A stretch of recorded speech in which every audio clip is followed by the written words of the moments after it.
Terminaron cerca de la parte de atrás de la finca. Así fue como Chuck llamó a esa estructura inclinada de madera y ventanas, en una sombra oscura entre el edificio y la pared de piedra que estaba detrás.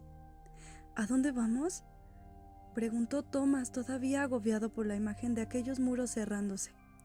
Seguía pensando en el laberinto. Lo invadían la confusión y el miedo. Se obligó a serenar la mente o se volvería loco. Si estás esperando el beso de las buenas noches, más vale que lo olvides, bromeó, creyendo que el humor agregaría algo de normalidad a la situación. Chuck estaba muy atento. Cállate la boca y quédate cerca. Respiró con fuerza y levantó los hombros antes de seguir al chico por la parte trasera del edificio. Anduvieron de puntillas hasta que llegaron a una ventana pequeña y llena de polvo, de la cual salía un débil rayo de luz que brillaba sobre la piedra y la enredadera. Escuchó a alguien que se movía en el interior.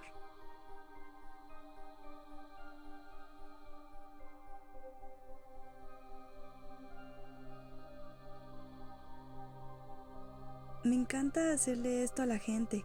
Me produce un gran placer antes de irme a dormir. ¿Hacer qué?, preguntó, sospechando que Chuck tramaba algo. Quizás yo debería... ¡Shh! Sin hacer ruido, el chico trepó a una gran caja de madera, colocada justo debajo de la ventana, y se agachó para que su cabeza no se viera desde el interior. Luego, estiró la mano y dio unos golpecitos en el vidrio. «Esto es una estupidez», murmuró. No podía haber elegido un peor momento para hacer una broma. Seguro que Newt o Albie estaban allí adentro. No quiero meterme en problemas, acabo de llegar. Chuck se tapó la boca con la mano para reprimir la risa y golpeó la ventana otra vez, ignorando la solicitud de Thomas. Una sombra pasó delante de la luz y luego la ventana se abrió. Thomas se escondió de un salto, pegándose con fuerza contra el edificio. No podía creer que se había dejado arrastrar por Chuck para burlarse de alguien. Por el momento, estaba fuera del ángulo de visión de la ventana, pero sabía que, si la persona que estaba adentro asomaba la cabeza, estarían perdidos. «¿Quién anda ahí?», vociferó el chico del baño, con voz áspera e irritada. Thomas tuvo que contener un grito al darse cuenta de que era Gally. Ya conocía muy bien esa voz. Sin aviso previo, Chuck asomó la cabeza por la ventana y gritó con todas sus fuerzas. Un ruido fuerte en el interior confirmó que la broma había sido un éxito, y la letanía de malas palabras que siguió reveló que la víctima no se había quedado muy feliz con el chiste. Thomas sintió una mezcla de horror y vergüenza. «¡Te voy a matar, Garlopo!», gritó Gally, pero el bromista ya había saltado de la caja y corría hacia el área. Thomas se quedó congelado cuando escuchó que el chico abría la puerta y se lanzaba a toda velocidad fuera del baño. Apenas logró salir de su aturdimiento, se encaminó a toda prisa detrás de su nuevo y único amigo. En el momento justo de doblar la esquina, surgió Gally de la finca gritando como una bestia feroz que andaba suelta. Enseguida lo divisó. «¡Ven aquí!», le ordenó. Su corazón sucumbió del susto. Todo indicaba que recibiría un golpe. «Yo no fui, te lo juro», le dijo, aunque evaluando el tamaño del muchacho, comprendió que no tenía por qué estar tan aterrorizado. Gally no era tan grande después de todo.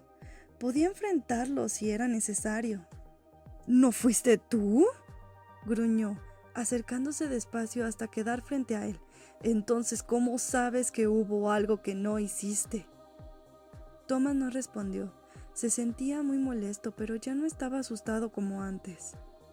«¿Te crees que soy idiota, nuevito?», le dijo con ferocidad. «Vi la cara regordeta de Chuck en la ventana», y señaló con el dedo hacia el pecho de Thomas. «Pero es mejor que decidas ahora mismo a quiénes quieres como amigos y a quiénes como enemigos. ¿Me oyes? Una broma más como esta, y no me importa que sea idea tuya o no, va a correr sangre. ¿Me captas?». Antes de que pudiera contestar, Gally ya se estaba alejando. Lo único que Thomas quería era que todo ese episodio terminara de una vez.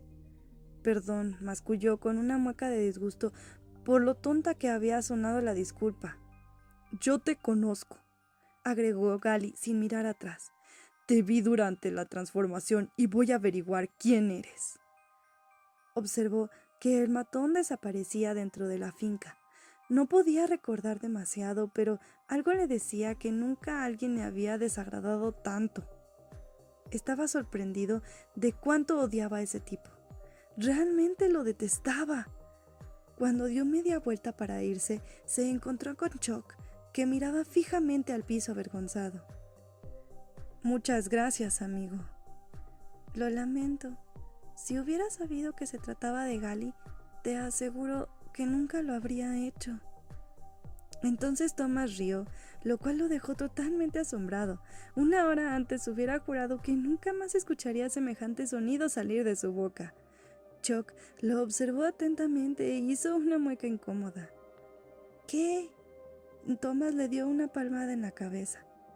No lo lamentes. El larcho se lo merecía, y eso que ni siquiera sé todavía qué es un larcho. Estuvo increíble. De pronto se sintió mucho mejor. Un par de horas después, estaba acostado en una bolsa de dormir al lado de Chuck, sobre una cama de hierba cercana a los jardines. Era un vasto terreno con césped que él no había notado antes, y muchos del grupo lo utilizaban como lugar para pasar la noche.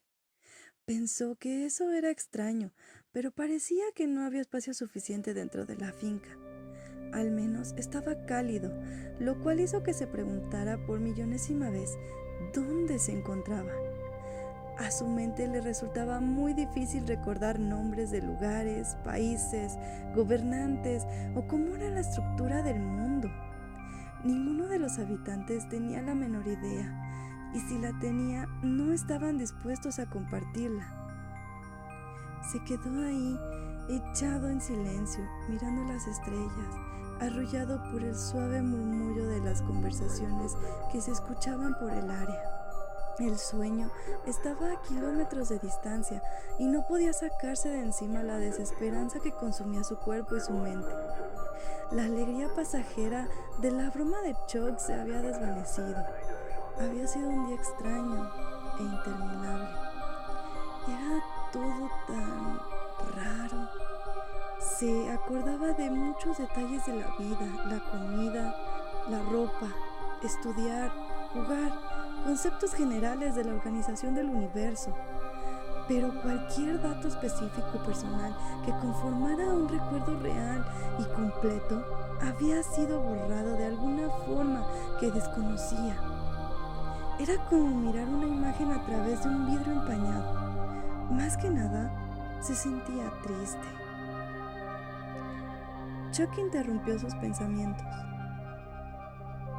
Bueno, nuevito, sobreviviste al primer día. Apenas. Ahora no.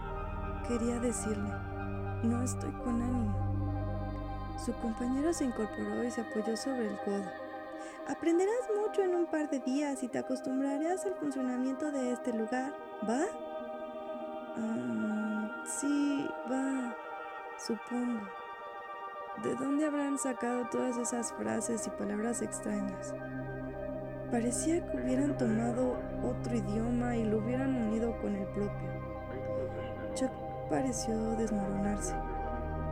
No sé, no olvides que hace solo un mes que estoy aquí. Se puso a pensar en Chuck, si sabría más de lo que decía. Era un chico peculiar, gracioso y parecía inocente, pero era tan misterioso como todo en el área. Pasaron unos minutos. Sintió que el largo día finalmente lo vencía. Cuando el sueño empezaba a invadirlo, un pensamiento inesperado brotó en su cabeza, como metido a empujones, y no estaba seguro de saber de dónde provenía. De repente, el área, los muros, el laberinto, todo le resultó conocido. Cómodo, Una ola de calidez se extendió por su pecho y por primera vez desde su llegada no sintió que ese fuera el peor lugar del universo. Se calmó, sus ojos se agrandaron, la respiración se detuvo por un momento prolongado. ¿Qué acaba de pasar?, pensó. ¿Qué cambió? La sensación de que las cosas iban a estar bien irónicamente lo inquietó un poco. Sin entender bien cómo sabía lo que tenía que hacer, el descubrimiento era raro y familiar a la vez, y parecía ser lo correcto. Quiero ser uno de esos tipos que van allá afuera, dijo en voz alta, sin saber si Chuck estaba todavía despierto, adentro del laberinto. ¿Qué? Fue la respuesta de Chuck con un dejo de enojo en la voz. Los corredores, respondió, deseando saber de dónde venía todo eso. Sea lo que sea que estén haciendo ahí, yo también quiero ser parte de eso. No tienes la mínima idea de lo que estás diciendo, gruñó Chuck, mirando hacia el otro lado. Duérmete. Thomas sintió renacer su confianza, aunque realmente no sabía lo que decía. Quiero ser corredor. Chuck se volteó otra vez y se apoyó en el codo. Puedes ir olvidándote de esa tontería en este instante. Le sorprendió la respuesta del chico, pero volvió a la carga. No trates de... Thomas, nuevito, amigo mío, olvídalo. Mañana le voy a contar a Albie. Y siguió pensando. Corredor. Ni siquiera sé qué significa. ¿Me habré vuelto completamente loco? Chuck se acostó riendo. Eres un pedazo de Plopus, duérmete de una vez. Pero él no podía abandonar la cuestión. Hay algo allá afuera que me resulta familiar. Vete a dormir. Entonces comprendió. Fue como si las piezas de un rompecabezas se hubieran colocado mágicamente en su lugar. No sabía cuál sería la imagen final, pero sintió que las palabras pronunciadas a continuación venían de otra persona. Chuck, creo que ya estuve aquí antes. Oyó que su amigo se sentaba y tomaba aire. Sin embargo, miró hacia el otro lado y se negó a decir una sola palabra más, para no arruinar esa nueva sensación de aliento ni eliminar la calma que inundaba su corazón. El sueño llegó más fácilmente de lo que había imaginado.